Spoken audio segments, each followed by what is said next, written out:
And welcome back to another edition of Everyman Driver and In the Rear View Mirror alongside Alex DeFries. I'm Dave Erickson. This is where we go beyond the initial drive and review of a specific vehicle to give you impressions and feedback that we didn't have time to do in the initial drive and review. And today is the 2013 Honda Accord 4-door Touring with the V6.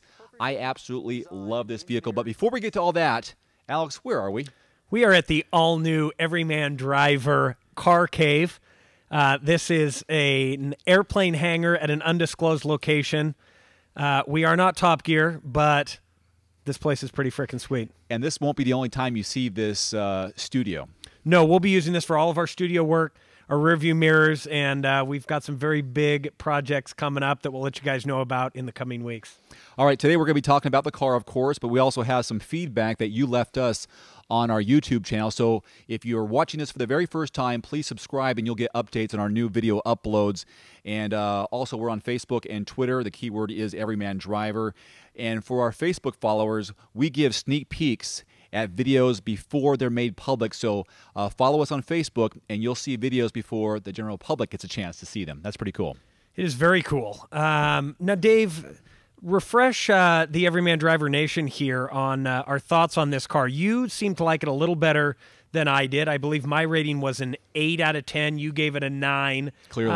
What were some of the things that you didn't like about it? Because clearly you liked almost everything. Just about everything. I think I labeled it as near perfect, but my biggest concern or hang-up was the center stack. Yeah. There were 4 lines of display, as I called them, and I thought that was too confusing, too many areas to distract you while you're driving. Yeah. Everything else was great with the drive, the handling, how comfortable it was. Even the exterior design was fine. Yeah. I know it's a Honda Accord, so you kind of know what to expect going into it, but I just thought if they can combine some of those informational displays in the center, I would have been a lot happier. But if anything, that was my hang-up. And were you okay with that? Well, the center stack, obviously, you know, I prefer simplicity in design and especially in the interior. So that was a gripe for me as well. The other thing is this isn't necessarily a bad thing, but it was like the lower models like the Accord Sport, which we also tested, are so good that it makes the V6 with the touring package and all the bells and whistles almost less appealing. It's like, well, for 10 grand less, I'm still getting a great looking car that still drives well and does all these other things. So for me, I probably would have taken the Sport over the V6 with the touring stuff just from a money standpoint. And there was about a 90 horsepower difference between the Yeah. 4-cylinder and the V6. We're looking at 278 horsepower with the V6. And I agree, for another $9,000, you got the V6, but you didn't feel like the performance was going to suffer if you go with the 4-cylinder, and you're saving nearly 10 grand. No, absolutely. I mean, you know, I don't want to sound like a pompous car person here, but we're talking about an Accord. I mean, so it's kind of like the 4-cylinder has got enough, and, you know, are you going to be doing twisty, you know, canyon carving in your Accord? It's like, no, it's an Accord. So it's like they stick this very smooth. I've got to commend them. The engine was awesome. 280 horsepower engine in it, and then the steering was still way too light. Wasn't, you know, didn't communicate the way a, you know, 5 Series BMW with, you know, 300 horsepower is going to. So it was like, yeah, you're getting the power, but the whole driving experience wasn't worth an extra 10 grand. And you had the sport mode available. You could shift into sport mode in the V6 if you wanted to. One of my favorite qualities or options on this car, not an option, it came with this touring package, was this lane watch, which was a camera mounted on the passenger side mirror, which when you hit the turn signal, turning right, the multi-informational display would show where you're turning or see somebody in your blind spot. Yeah. I thought that was a brilliant idea. Of course, you have the backup camera, which is standard most likely on many of these 2013 and 2014 models, and of course in some of the previous years. But this, what I thought was a genius idea to really help them stand out in the crowd. It was a good idea. I personally would love to see safety data as to whether that feature is less dangerous or more dangerous. I know while I was driving that car, I found that feature dangerous because you're now going from staring ahead, you need to stare at your mirror, you need to stare at your blind spot, and you're all of a sudden staring at this screen. It's a cool idea, Whether it actually makes driving safer, I don't know. And no matter what, if you hit the turn signal to go right, it came up. Right. Regardless. So even if you were just doing, a slight, a lane change on the,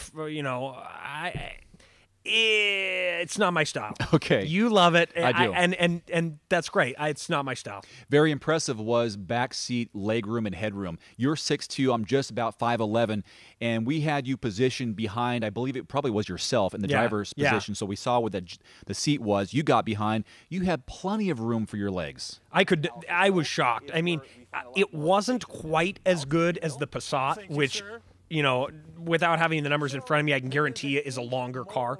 It wasn't quite as good. That being said, it was excellent. I mean, interestingly, some of these sedans nowadays have more legroom than a lot of the SUVs we test.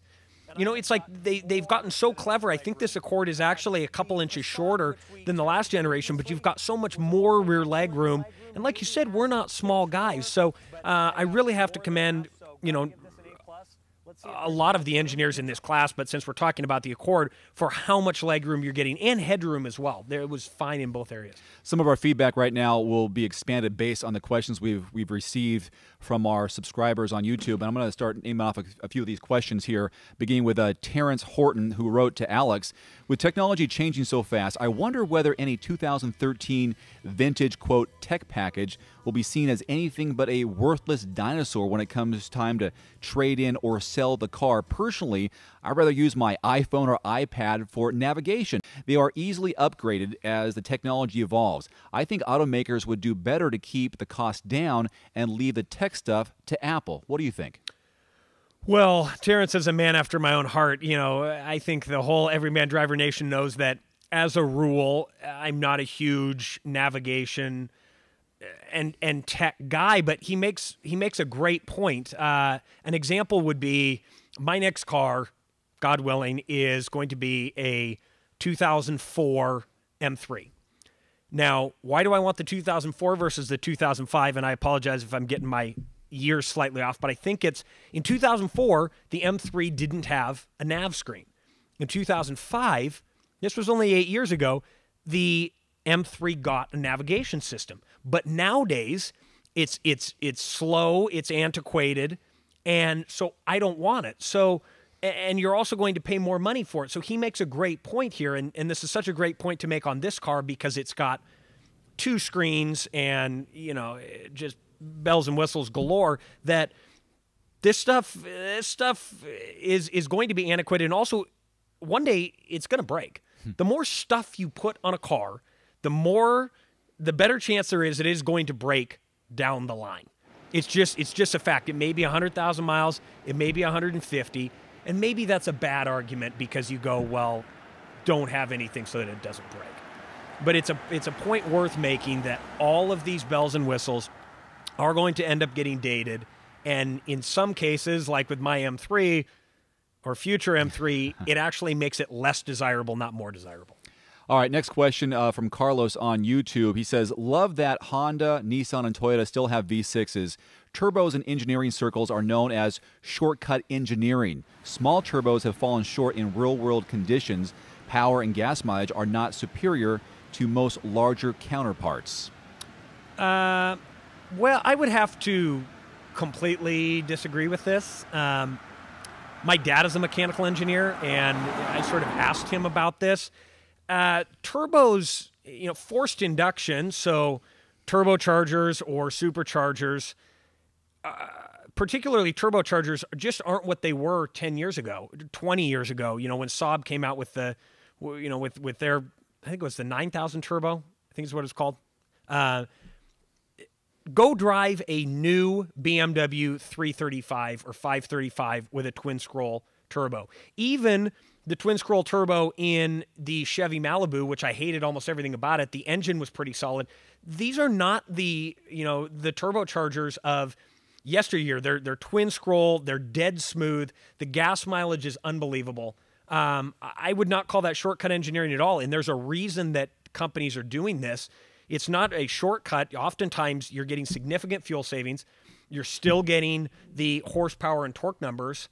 There are trade-offs. It's not as cool to say I have a V6 as I have a V8, or, In the new M5, I've got a twin turbo V8 instead of a V10. V10 sounds awesome.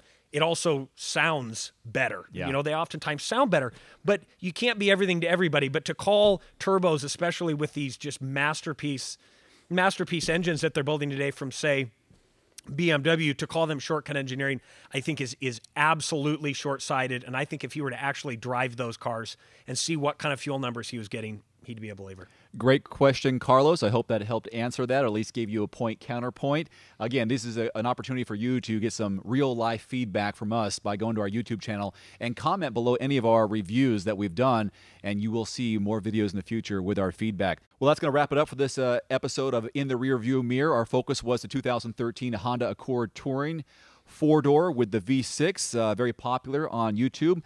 And we will do more of these in the future, so keep those questions coming. And thank you for subscribing. For Alex DeFries, I'm Dave Erickson. We'll see you next time.